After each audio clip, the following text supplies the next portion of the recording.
นาะถ้าผู้เลยยังรู้ AI นี่นะเนาะผู้ใดยังรู้ AI นี่เราก็สามารถนำโลกได้ครับและต่อมานี่เนาะคืออันที่4เนาะเน้นประเมินเพื่อการเรียนรู้และประเมินการที่ว่าจะเป็นรูปธรรมในการเฮ็ด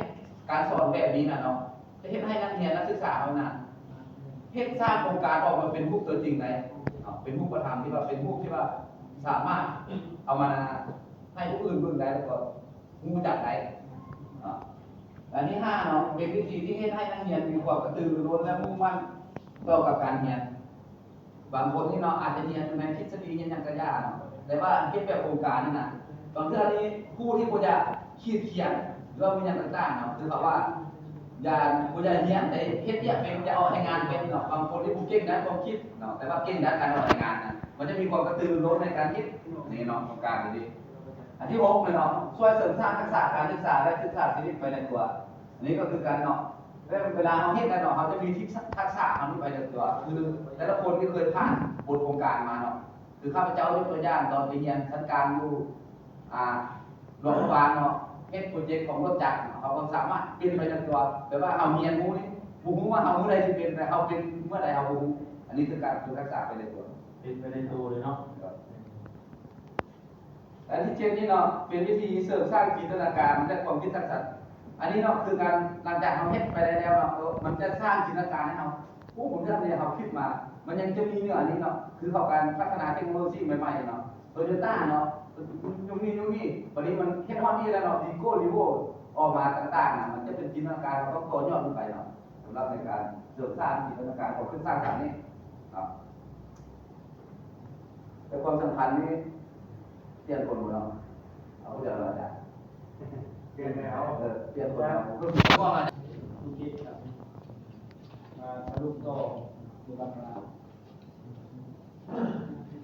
ขอที่ร้องเนาะขอคุ้มที่ร้องแล้วแต่คุ้ม3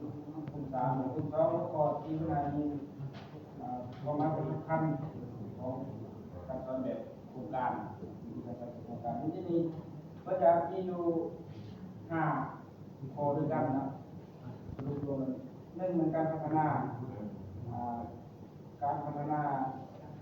ทักษะในการคิด2เป็นเสริมสร้างส่งเสริมประสบการณ์จริง3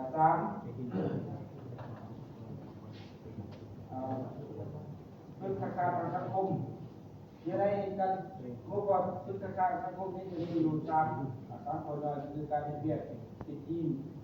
การสื่อสารและก็ความเป็นผู้นำและก็ข้อสุดท้ายนี้การสร้างแรงจูงใจอันนี้มันสำหรับข้อที่2และสำหรับกลุ่มที่3เนาะลักษณะในนี้มันจะมีอยู่5ข้อหน่อยคือกัน1มันเริ่มต้นจากการตั้งปัญหา2เป็นการค้นคว้าและสร้างความรู้เกิดตัวเอง3เป็นการเรียน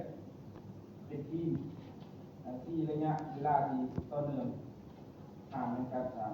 ผลผลิตและการนำเสนอสำหรับที่ร้องและที่ทำประมาณทุกเรื่องอย่างได้โดยรวมลักษณะของการสอนแบบโครงการจะเป็นลักษณะที่เน้นการแก้ไขปัญหาเนาะในบอกเน้นปัญหาเป็นหลักหมายความว่าขอยกปัญหาเกี่ยวกับหัวข้อเพื่อให้ผู้เรียนไปแก้เนาะเราจะมีการสร้างความรู้จะมีหลายคนถามถ้าเราไปให้ความรู้นักเรียนตอนไหนถ้าเราสอนแบบนี้นะครับเขาที่ไปให้ความรู้นักเรียนตอนไหนเวลาเราให้ความรู้กับที่3พอก้อนพระเจ้าสิลงมือเฮ็ดนะเอาได้แนะนำพระเจ้าก่อนเลยแนะนำความรู้พระเจ้าก่อนหมายความว่าเราไปสอนพระเจ้าตอนนั้นเนาะก็เป็นเจ้ากลางโอเคแล้วต้องเคยพุ่งเก็บแบ่งเนาะ